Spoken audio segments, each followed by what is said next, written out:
High বন্ধুরা, আজকে আমরা দেখব ফর্ম 121 কী করে ফিল আপ করতে হয়। আমি ফিক্সড ডিপোজিটের জন্য এই ফর্মটা ফিল আপ করে আপনাদের দেখাচ্ছি। সবার প্রথমে ফিক্সড ডিপোজিটের অ্যাকাউন্ট নাম্বারটা উপরে লিখবেন। এই অ্যাকাউন্ট নাম্বারটা ফিক্সড ডিপোজিট সার্টিফিকেটে পেয়ে যাবেন, সেখান থেকে দেখে এখানে লিখবেন। একটা হলে একটা লিখবেন, দুটো হলে দুটো লিখবেন। তারপরে অ্যাপ্লিকেন্টের ডিটেল লিখতে হবে।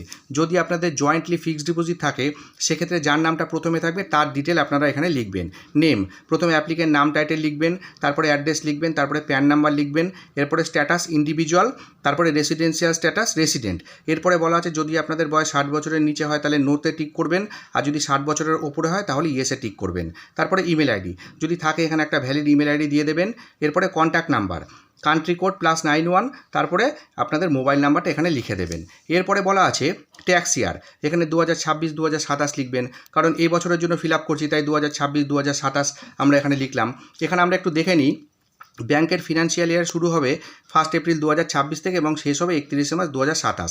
তাই আমরা এখানে ট্যাক্স ইয়ারে লিখলাম 2026 এবং 2027। এর পরের বছর 1 এপ্রিল 2027 থেকে শুরু হবে এবং শেষ হবে তার পরের বছর 31 মার্চ 2028। তো আমরা পরের বছর যখন ফর্মটা ফিল আপ করবো তখন আমরা ট্যাক্স ইয়ার লিখবো 2027 2028। তো আমাদের এইটুকু হয়ে গেল। Detail of income, nature of income, এখানে বলতে চেয়েছে আপনারা কোথা থেকে ইন্টারেস্ট পাচ্ছেন। যেহেতু আমি এফডি বা ফিক্সড ডিপোজিট থেকে পাচ্ছি তাই এফডি ইন্টারেস্ট লিখলাম।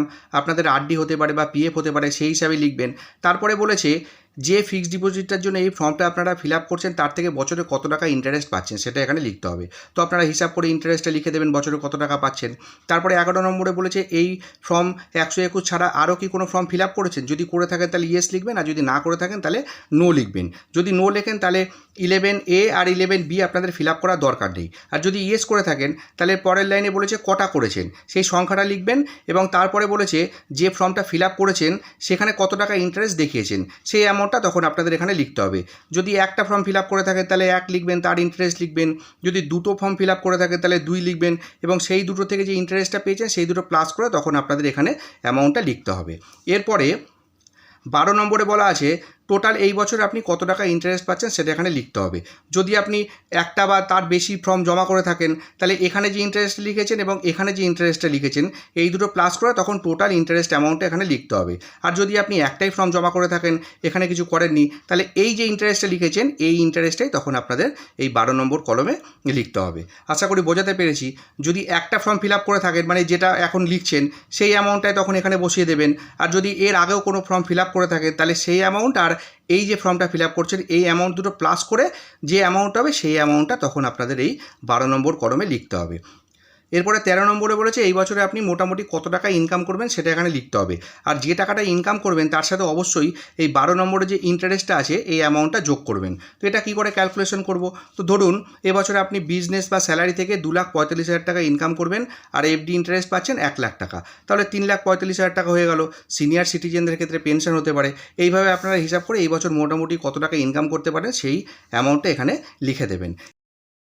এরপরে 14 নম্বরে বলেছে যদি আপনারা লাস্ট 2 বছর আইটিআর রিটার্ন জমা করে থাকেন তার ডিটেল এখানে লিখতে হবে। যদি করে থাকেন তাহলে ট্যাক্স ইয়ার লিখবেন, তারপরে অ্যাকনোলেজমেন্ট নাম্বার লিখবেন এবং কত টাকা রিটার্ন জমা করেছেন সেই অ্যামাউন্টটা এখানে লিখে দেবেন। আর যদি না করে থাকেন তাহলে এগুলো ব্ল্যাঙ্ক ছেড়ে দেবেন বা এনএ লিখে দিতে পারেন, মানে নট অ্যাপ্লিকেবল এই হিসাবে আপনারা করতে পারেন। তারপরে একটা ডিক্লারেশন আছে, এটা একটু দেখে নেবেন। এখানে অ্যাপ্লিকেন্ট নাম টাইটেল লিখবেন, এখানে প্যান নাম্বারটা লিখে দেবেন।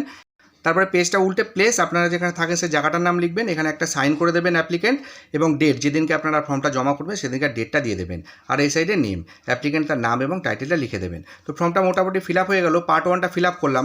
পার্ট 2টা সাধারণত ফিল আপ করার প্রয়োজন হয় না। যদি কোনো ব্যাংক থেকে বলে যে পার্ট 2 ফিল আপ করতে হবে তাহলে আপনারা এইভাবে ফিল আপ করবেন। অ্যাপ্লিকেন্ট নাম টাইটেল লিখবেন, তারপরে আপনাদের প্যান নাম্বার লিখবেন, আধার নাম্বারটা লিখে দেবেন, জন্মের তারিখ লিখে দেবেন, অ্যাড্রেস লিখে দেবেন, ইমেল আইডি লিখবেন, ফোন নাম্বারটা লিখে দেবেন এবং যত টাকার জন্য এই ফর্মটা ফিল আপ করছেন সেই অ্যামাউন্টটা এখানে লিখে দেবেন। তো মোটামুটি ফর্মটা ফিল আপ হয়ে গেল। আপনারা এইটুকু ফিল আপ করবেন আর 1 কপি জেরক্স করে নিয়ে যাবেন। যখন জমা করবেন ওই জেরক্স কপির মধ্যে রিসিভ করে নিয়ে আসবেন। তো আশা করি ভিডিওটি ভালো লেগেছে। যদি ভালো লেগে থাকে তাহলে অবশ্যই একটা লাইক করবেন, শেয়ার করবেন আর আমার চ্যানেলের সাথে থাকবেন। ধন্যবাদ।